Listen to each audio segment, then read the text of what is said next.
imagine, for just a moment, that a clock starts ticking right now. Okay, I'm picturing it. And for exactly 72 hours, every single man on the planet just simply stops working.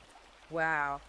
Just completely stops. Yeah, exactly. They put down their tools, they step away from their monitors, they walk out of the power plants, and they just sit down. Right. According to the author we are diving into today, within that 3-day window, the entire infrastructure of the modern world would just shudder, buckle, and basically collapse into a pre-industrial nightmare. I mean, 3 days is not a lot of time. It's nothing. The water stops flowing, the power grid goes dark, the supply chains just completely freeze. It's a pretty intense thought experiment. It is incredibly provocative, and Yeah. it's really the beating heart of a book that is currently making massive seismic waves. So welcome to the deep dive. We've got something really intense, highly controversial, and honestly undeniably fascinating lined up for you today. Really do. But right at the top, I want to ask you to hit that like and subscribe button. And, if you feel compelled to read along or purchase this book for yourself as we unpack it today, you can find it right now on Amazon, Kindle, and Google Play Books. Yeah, and it is absolutely a text that it really demands to be engaged with directly just to fully grasp the sheer intensity and the architecture of its arguments. Right, because it's dense. So the book is called Vagina Veritas, The Epistemological Collapse of Feminist Logic. Quite a title. Yeah, no kidding. It's an ebook written by Conrad Riker. And get this, it is actively reshaping how a massive demographic of men view their place in the modern world right now. It's making huge waves, especially in the manosphere and among men's rights activists. Exactly. So our mission today is to thoroughly and, objectively unpack the profound historical, philosophical, and institutional claims made in this text. Because there are a lot of them. So many. We are going to look really closely at Riker's core thesis, which essentially demands that we understand the history of our institutions, specifically through a lens that examines how they functioned before, as he argues anyway. They were fundamentally captured by feminist and Marxist ideologies. Right, before the shift. Yeah. But before we get into the actual mechanics of his argument, we really need to set the stage for how we are approaching this. Because, look, this book contains highly politically charged content. Oh, heavily charged. It is explicitly aimed at men's rights activists, red-pilled audiences, and basically men who feel completely alienated by modern institutional structures. And Riker, he does not mince words. Not at all. He literally calls his opening, and this is a quote, declaration of intellectual war on modern feminist orthodoxy. A declaration of war. So, as your guides on this deep dive, we're not taking sides here. No, not at all. Our job isn't to endorse these viewpoints, and it's not to condemn them either. Our job is to impartially report on the arguments, rigorously dissect the author's logic, and basically help you, the listener, understand exactly why this book is resonating so deeply with its target audience. Right, and maintaining that analytical distance is crucial for us because Riker's rhetoric is specifically engineered to be polarizing. It's designed to get a reaction. Exactly. He writes with this deliberate, aggressive edge meant to force you to react. But there is a very specific, almost paradoxical quirk right at the beginning of the text that we have to talk about. Oh, the satire badge. Yes. If you look at the cover and the opening copyright pages, the book actually features a satire badge. Which is wild. It is. It even includes this legalistic disclaimer stating that the book is a work of edutainment. Right, but then you turn the page. And the absolute second you move past that title page, the text shifts. It becomes this deadly, serious, meticulously structured, and philosophically dense manifesto. That immediately caught my eye when I opened it. I was like, why put a satire badge on a book that spends hundreds of pages quoting classical Greek philosophers? And analyzing demographic birth rate data. Exactly. It feels like a massive contradiction. Like, is it a joke or is it real? Well, it's a recognized, highly calculated rhetorical defense mechanism. Oh, like armor. Exactly, armor. It's become increasingly common in the modern digital publishing landscape. Mm-hmm.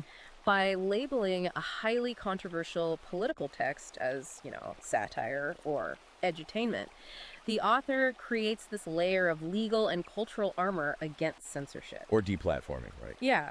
It's a mechanism for saying the highly controversial part out loud while maintaining a sliver of plausible deniability. So if a digital platform tries to remove it for violating community guidelines, you can point to the badge and say, hey, it's just satire. Right. But, as you read the text, it becomes abundantly clear that the arguments presented are not jokes. Not even a little bit. No, they are intended by the author to be taken as literal empirical truths. So it's basically armor for the modern intellectual battlefield. Exactly. Okay, so let's step onto that battlefield. Riker opens by diagnosing what he calls an epistemological collapse. Yes. To explain why he thinks society's fundamentally broken, he goes all the way back to the root of how human beings even process reality. Which is a huge swing. He begins by strictly defining his terms, which honestly establishes this rigid, almost mathematical tone for the entire book. Right, he really lays the groundwork. He does. He breaks down the word epistemology. And for those unfamiliar, epistemology is the branch of philosophy concerned with the theory of knowledge. Basically how we know what we know. Exactly.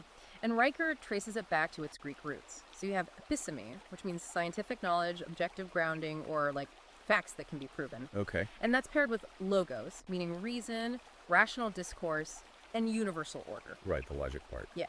So in classical Western philosophy, epistemology is the rigorous study of how we map our subjective minds to objective, undeniable reality. And Riker argues that the entirety of Western civilization, like its science, its justice system, its technological marvels, is built exclusively on this rigid standard of empirical truth. Yes. But, and this is the crux of his opening, his core claim is that this foundational bedrock has been entirely ripped out. Just totally replaced. Right.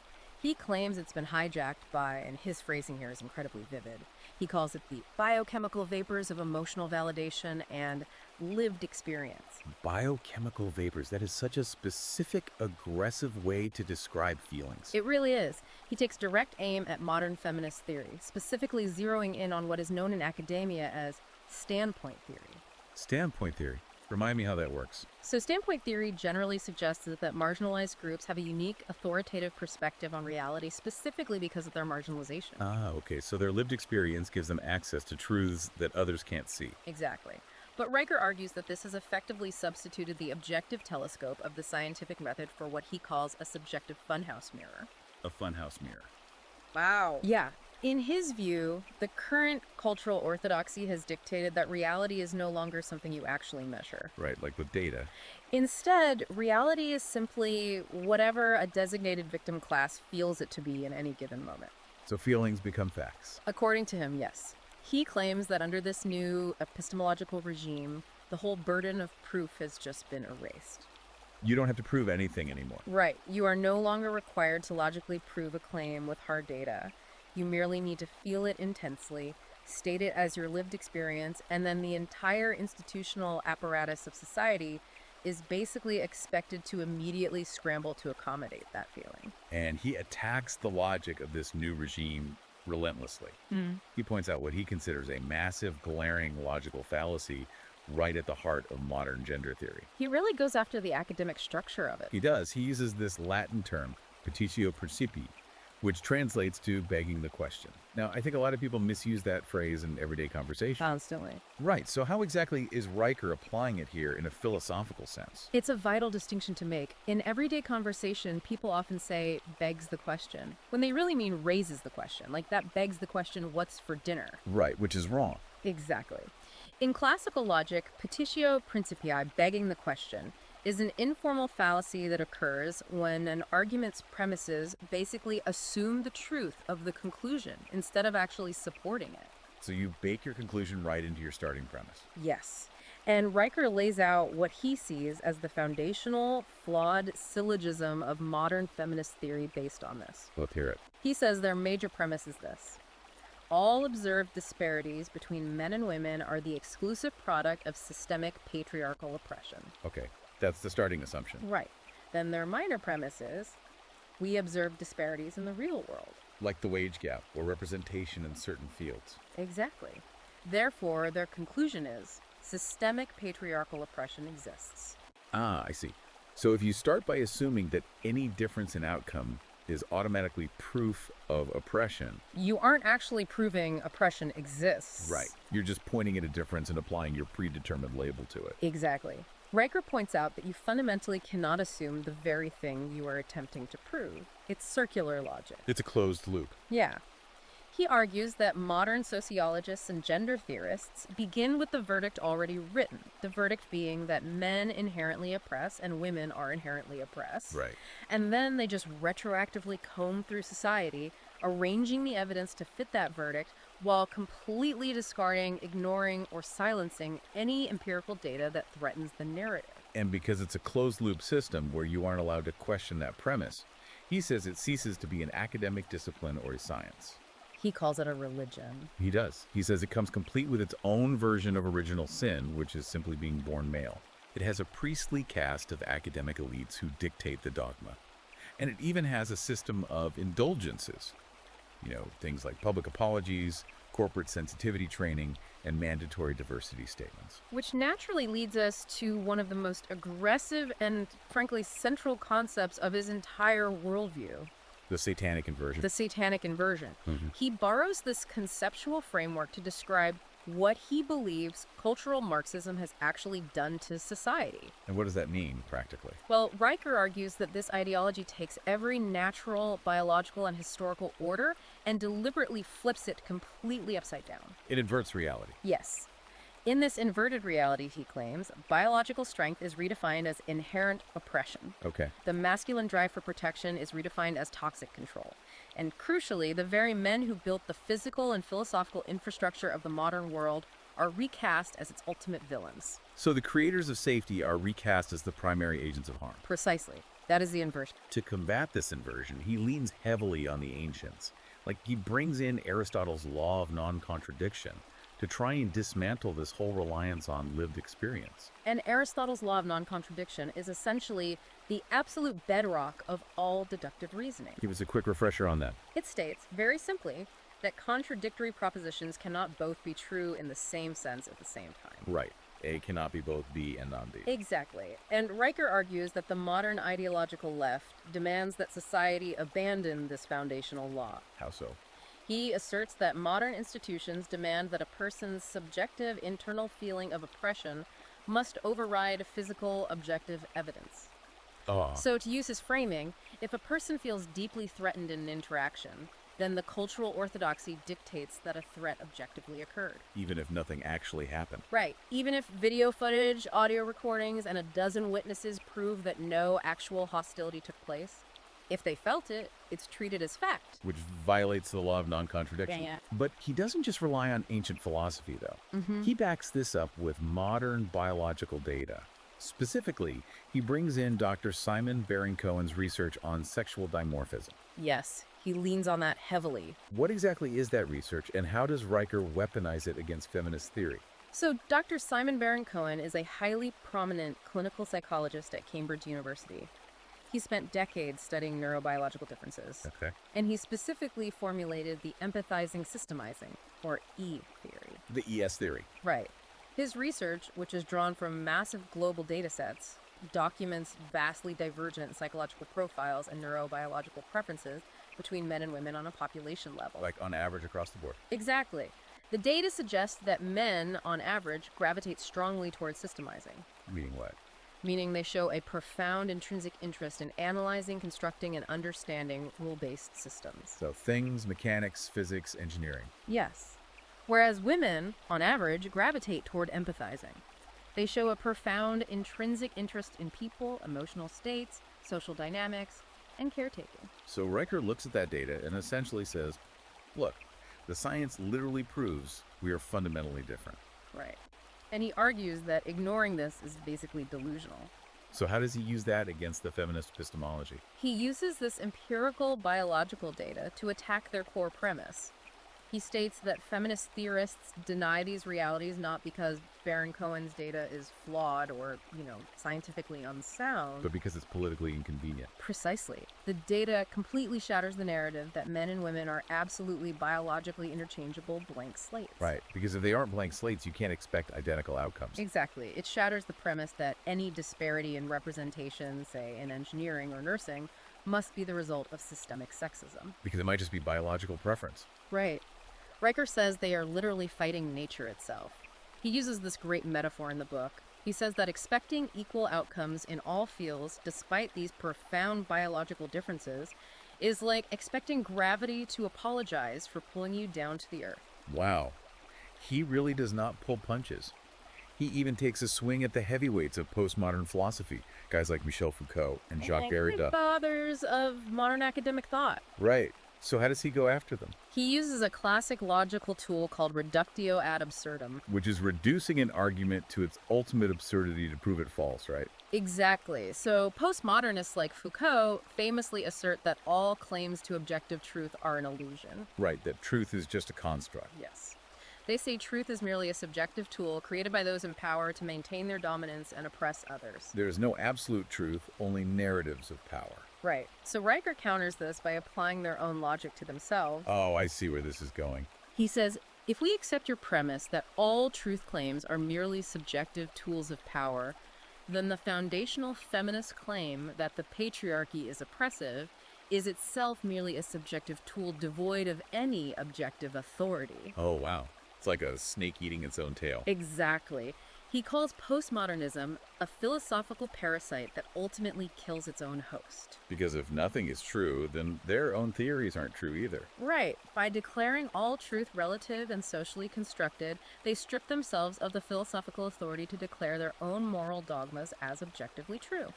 Okay, here's where I want to push back a little on Riker's framing, or at least point out a really fascinating rhetorical contradiction in his own writing. Let's hear it. We've just spent a lot of time establishing that Riker is championing pure, cold, Aristotelian logic. Right. It's all about the logos. He's elevating empiricism, the scientific method, hard data. He's telling men to rely entirely on facts and reject emotionalism. But as you read the text, isn't he also using intensely emotional, borderline apocalyptic, and religious terminology to make his point? He definitely is. I mean, words like satanic inversion, demonizing, psychosis, hallucination. He's making this supposedly emotionless, hyperlogical argument, but he's using incredibly fiery, almost evangelical language to do it. It feels contradictory. That is a brilliant observation, and it really highlights the sheer rhetorical complexity of the text. Because you're right, he is essentially weaponizing the very dialectic he is critiquing. Right. Why do that? Because he clearly understands that to reach a modern audience, especially an audience of men who feel culturally alienated, frustrated, and angry, dry recitations of Aristotelian syllogisms and Cambridge neurological data just aren't going to be enough to mobilize them. So he needs to light a fire under them. Exactly. He adopts the rhetoric of a holy war.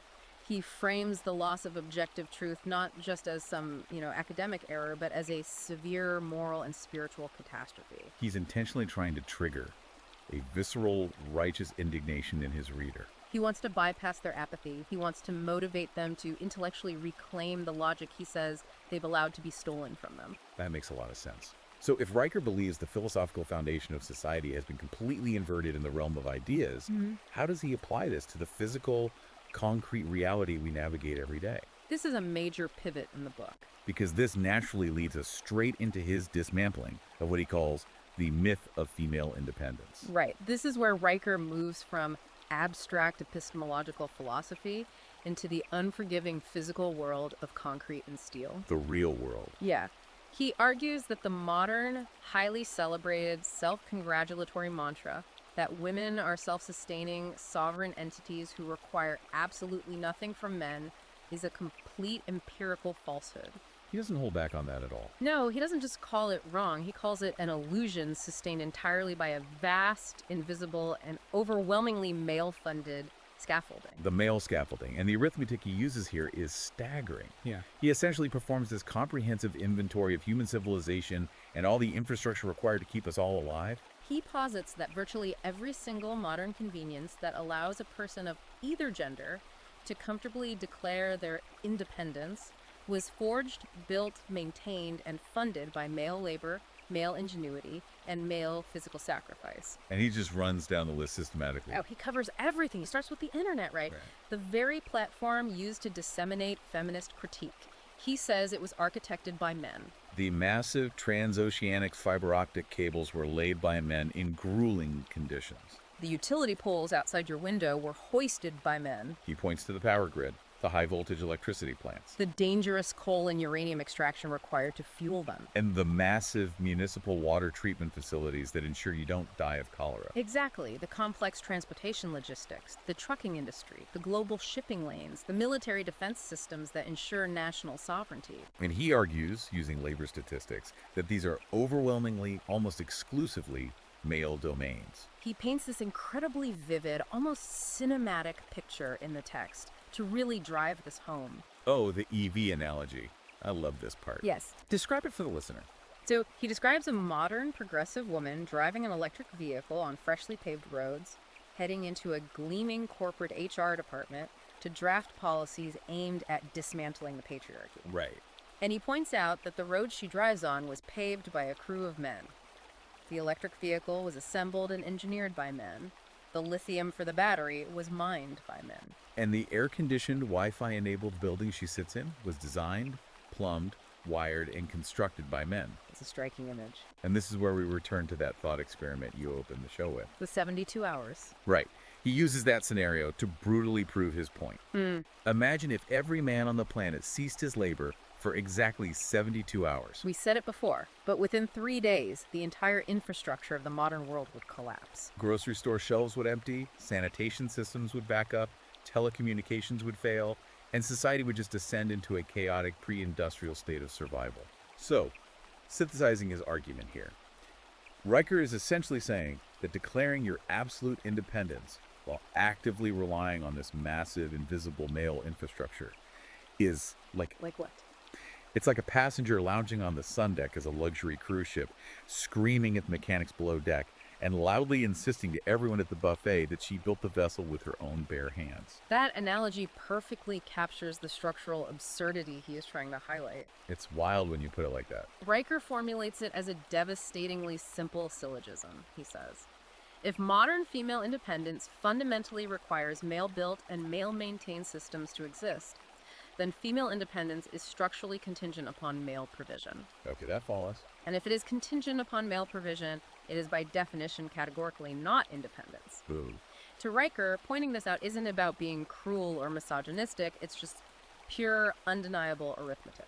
It's the logos again. Exactly. He believes modern feminism is what he terms a luxury ideology. A luxury ideology. Yeah, a parasitic philosophical vine that can only afford to exist because it is constantly sustained and protected by the very masculine industrial scaffolding it continually attempts to dismantle and critique. But this raises a massive glaring question. Go ahead. If women and society at large are so heavily physically reliant on this male infrastructure just to survive the week, how does Riker explain society's current attitude toward the men who actually built and maintain it? That's the paradox. Right, because you look at mainstream media, academia, or corporate culture, the historical male isn't exactly celebrated as a benevolent builder. No, masculinity is frequently prefixed with the word toxic. Exactly, so how does he resolve that? Resolving that paradox is exactly what Riker tackles next in a section focused on what he terms historical amnesia. Historical amnesia. He argues that the modern erasure of male contribution and sacrifice is not some, organic accident of social evolution. It's not just an oversight. No, he views it as a calculated, deliberate act of cultural sabotage enforced by captured educational and media apparatuses. Because to justify viewing men as oppressors, you have to actively erase the memory of them as builders and protectors. Precisely. You have to rewrite the past. And he starts this section by going after the language again, specifically attacking feminist linguistic interventions like the term her story. Oh man, he really tears into that one. He does, and this is where his reliance on classical education really shines through. He points out the profound grammatical and historical ignorance of that specific neologism. Right, because history has nothing to do with the English pronoun his. Exactly. The English word history descends directly from the ancient Greek word historia, which means inquiry or knowledge obtained by objective investigation. And the root word hister translates to wise man or judge. Right, but feminist activists in the 1970s looking at the English word mistakenly assumed the his in history was a masculine possessive pronoun. So they attempted to correct it to herstory. Yes, and he uses that phonetic error as a massive metaphor for the entire ideological movement. It's actually a great metaphor. He says it perfectly encapsulates the arrogance of the movement. people attempting to dismantle and rewrite ancient, complex systems that they lack the foundational education to even correctly pronounce. Ouch. He argues that Historia demands rigorous, objective evidence, while her story demands ideological obedience to a narrative. He then uses a disjunctive syllogism to expose what he sees as a massive, irreconcilable contradiction in how Western history is taught in modern universities. Right, a disjunctive syllogism presents an either scenario where both cannot be true. So what's the scenario he poses? Riker poses this to his reader. Either historically male-led patriarchal societies are the root of all earthly evil, tyranny, and oppression, as cultural Marxists and modern intersectional feminists insist. Okay, that's option A. Or option B, historically male-led societies are the architects of the safest, most technologically advanced, most medically secure, and most politically free civilizations in the history of the human species. And he argues they categorically cannot be both. Right. He points out that the societies with the absolute highest degrees of human flourishing, human rights, and technological comfort emerge directly from the Western philosophical, legal, and industrial traditions. Traditions that were undeniably codified, built, and defended predominantly by men. Exactly. You cannot logically claim that a patriarchal system is structurally irredeemably evil when it is the exact same underlying system that eradicated smallpox, harnessed electricity, mapped the human genome, and put a man on the moon. Right. To really drive this historical reality home, he introduces the concept of the blood tax. The blood tax. And the historical examples he uses to illustrate this blood tax are incredibly stark.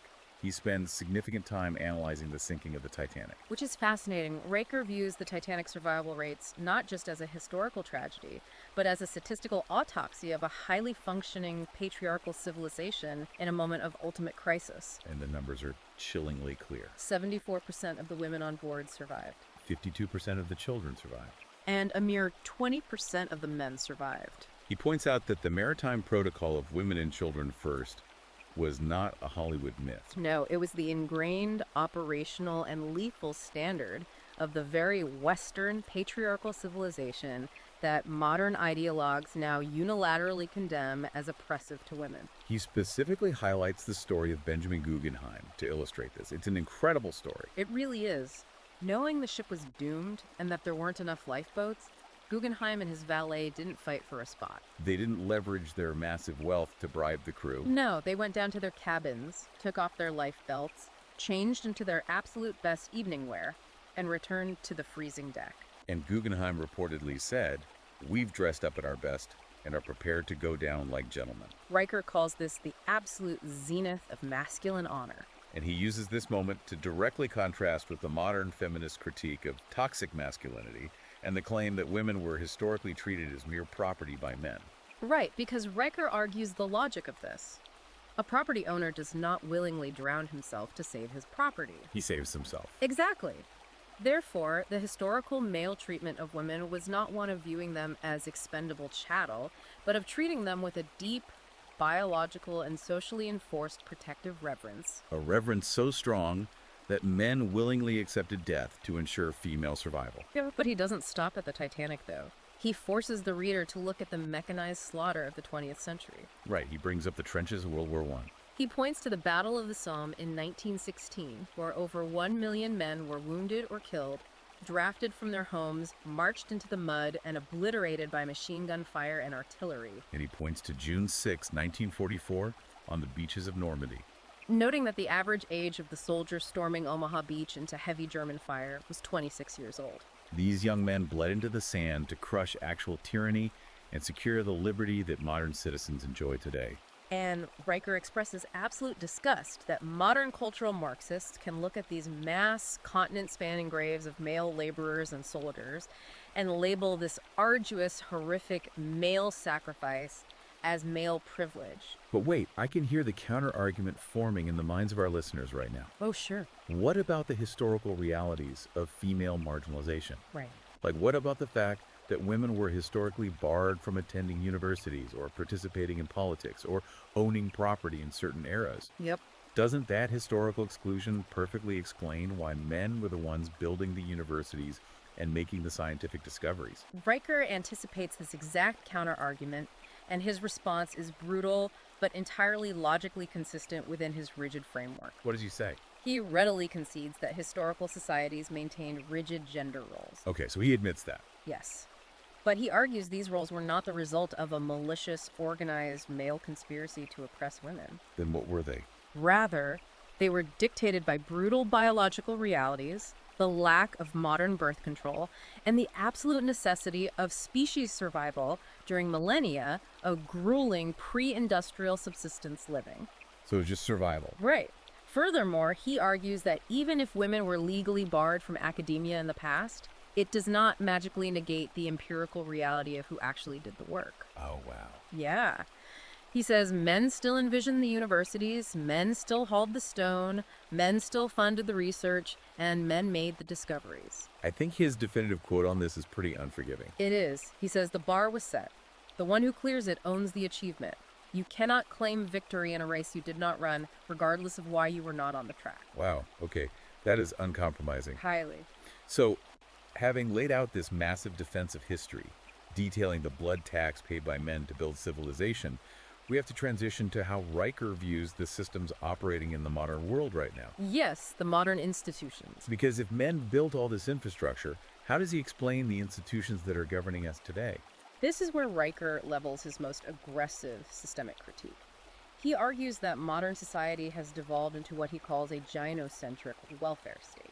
A gynocentric welfare state. And he introduces a very specific, chilling legal and economic concept. Yeah. He claims the state now acts as a forcible husband.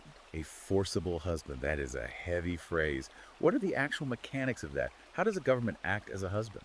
So Riker argues that the modern state operates primarily as a vast mechanism to legally extract resources from competent, productive men, primarily through income and property taxation. Okay, so taxes. Yes, but specifically to subsidize female independence and mitigate female failure. Oh, I see. In his view, the state has forcefully stepped into the traditional home, fundamentally subjugated the biological father, and replaced him as the primary economic provider. And the ultimate insult, according to Riker, is that the state uses the biological father's own extracted tax dollars to fund this replacement.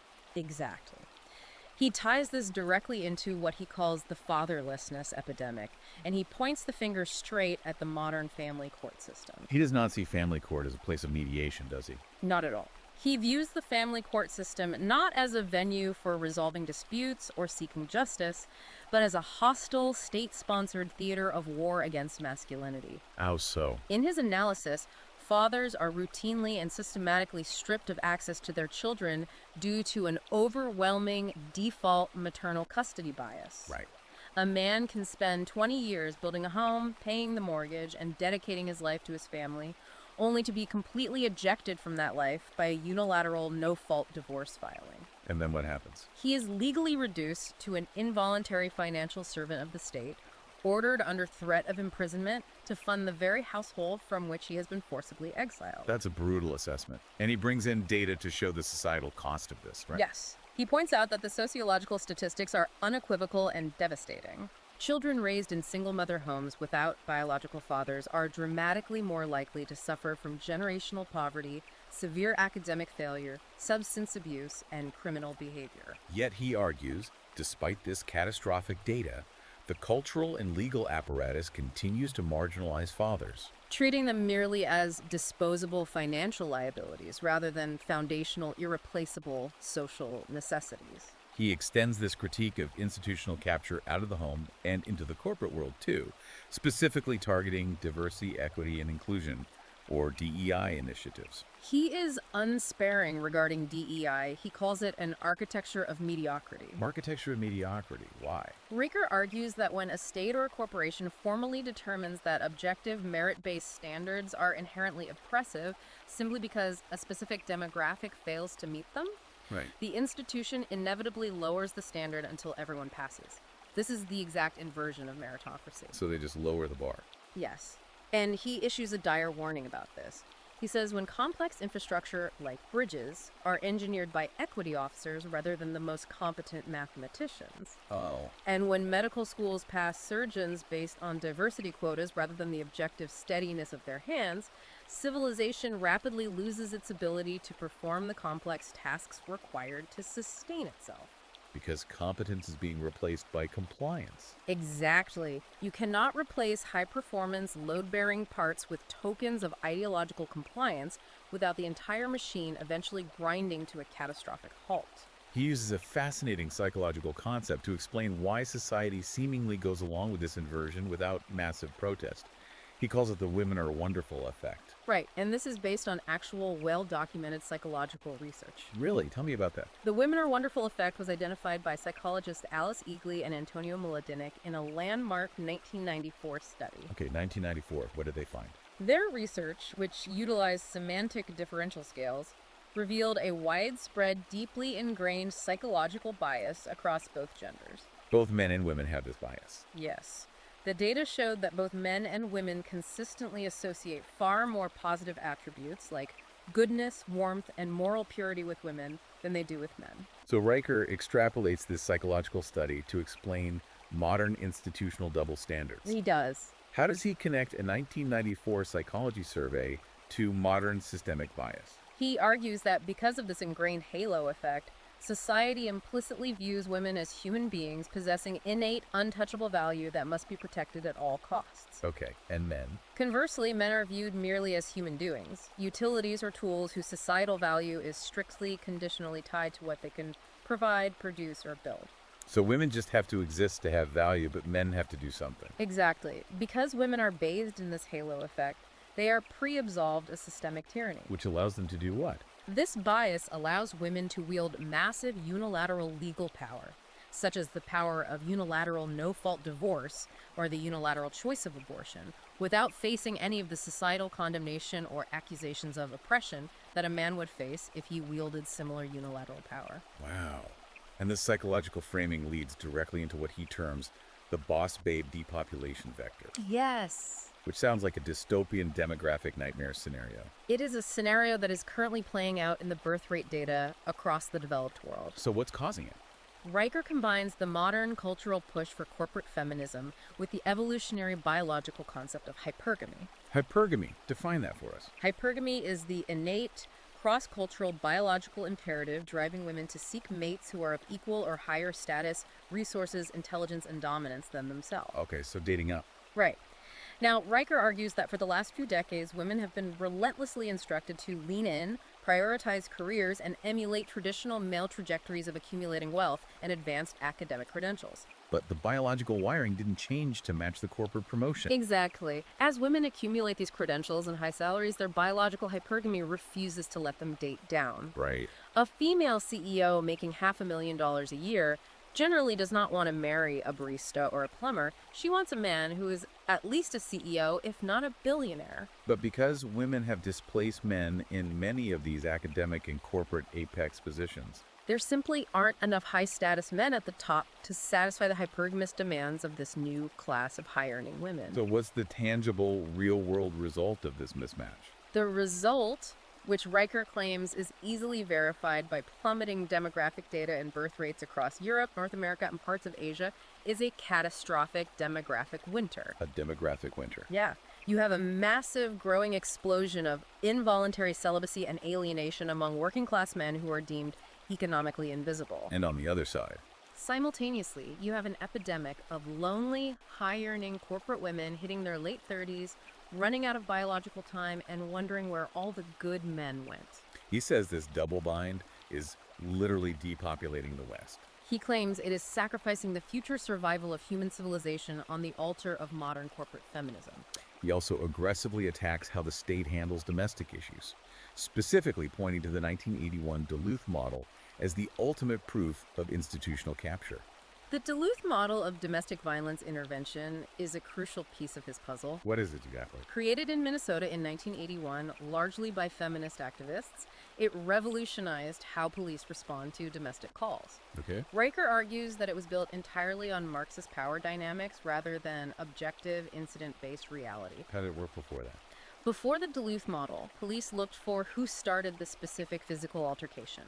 The Duluth model shifted this to a structural approach. Riker claims it trains law enforcement to view the male as the inherent structural perpetrator of violence and the female as the inherent victim, based almost entirely on the configuration of their genitalia and the abstract assumption of systemic male patriarchal power. So it ignores the actual facts of the incident. According to him, yes, it redefines structural oppression as a form of violence, meaning the man is essentially presumed guilty upon the arrival of the police, regardless of the nuanced context of the specific physical altercation. Riker points to the Duluth model as the ultimate legalized manifestation of the satanic conversion. Where the assumption of male guilt is baked directly into the penal code. This is a devastatingly bleak picture of the modern world. Very bleak. Riker is essentially claiming that the modern state operates like a giant, legally sanctioned parasite. It taxes the host, which he defines as the productive, competent male laborers in STEM, logistics, and the trades, in order to fund bloated administrative jobs and grievance studies degrees for women, who then use those administrative positions to socially and legally police the very men funding them. That's the core of his institutional critique. If he paints this picture of total, inescapable institutional capture, how does he suggest men actually navigate a system he views as fundamentally mathematically rigged against their survival? That is the pivotal defining question of the entire book, and it brings us to his ultimate solution. Okay, let's hear it. Riker's logic is cold. If the institutions are fully captured, completely hostile, and unreformable, the only logical, self-preserving move is to stop playing their game. Stop playing. This is his field manual for action, a concept he calls the New Citadel. Let's break down this field manual. He bases the core philosophy of his exit strategy on the work of a prominent 20th century economist named Albert O. Hirschman, right? Yes, Hirschman wrote a highly influential seminal book in 1970 called Exit, Voice, and Loyalty. What was the main idea? He posited a framework for understanding how people react to failing institutions. Hirschman argued that when an organization, a corporation, or a state begins to fail its constituents, the people have two primary choices. Which are? They can use voice, meaning they stay within the failing system and attempt to fix it by complaining, protesting, voting, or petitioning for reform. Or they can use exit, meaning they simply withdraw their participation, their capital, and their consent from the system entirely. And Riker's assessment is that for modern men, voice is completely dead. Utterly dead. Riker argues that you fundamentally cannot debate your way out of an epistemological collapse. Because they've rejected logic. Exactly. You cannot use a rational Aristotelian syllogism to defeat what he essentially views as a societal, emotional tantrum enforced by state power. Right. He believes the system is entirely rooted in an animus projective premise where subjective feelings are legally treated as facts. Therefore, using your voice to complain to a corporate HR department, to petition a family court judge, or to vote in a rigged paradigm is worse than useless. Because those institutions were explicitly designed to silence or ignore that specific voice. Yes. So Riker commands men to abandon voice and absolutely choose exit. He refers to this exit strategy as going Galt, which is a reference to Ayn Rand's character, John Galt, who leads a strike of the productive class. Right. And he tells men to enter what he calls monastic mode. What does that actually look like in practical, everyday terms for the men reading this manifesto? It means a radical, unapologetic, and systematic withdrawal of consent, labor, and financial resources from the mainstream system. Economically, what does that mean? Economically, he advises men to transition away from being salaried, W-2 employees. Why W-2 specifically? Because a salaried employee has their taxes automatically extracted from their paycheck before they even see the money, meaning their labor directly involuntarily feeds the state apparatus. Oh, right. So what's the alternative? Riker advises men to become asset-holding business owners, independent contractors, or expatriates who can legally utilize the tax code to minimize their burden. Thereby starving the state of the revenue it needs to fund the gynocentric welfare state. Exactly. He literally calls this economic strategy starving the Leviathan. He also extends this concept of exit far beyond just economics, though. He applies it to education, community, and the raising of children. Oh, absolutely. He demands that men completely reject the public school system. Why the schools? He views modern public education not as a place of learning, but as a center for grievance curation that actively pathologizes normal, energetic male behavior. Right. The war on boyhood. To counter this, he advocates for the establishment of the patriarchal home and rigorous homeschooling as the ultimate parallel institution.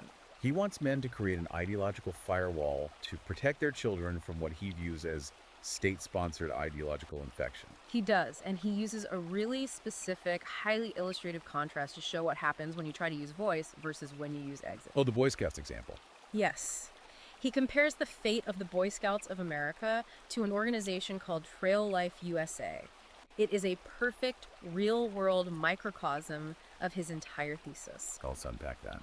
So he points out that the Boy Scouts of America, this iconic institution of male development, attempted to use voice. They tried to compromise. Right, they surrendered to intense egalitarian and feminist pressure. Exactly, changing their name to Scouts BSA and allowing girls to join, all in an attempt to appease a demographic that historically never cared to join the organization in the first place. And what was the result?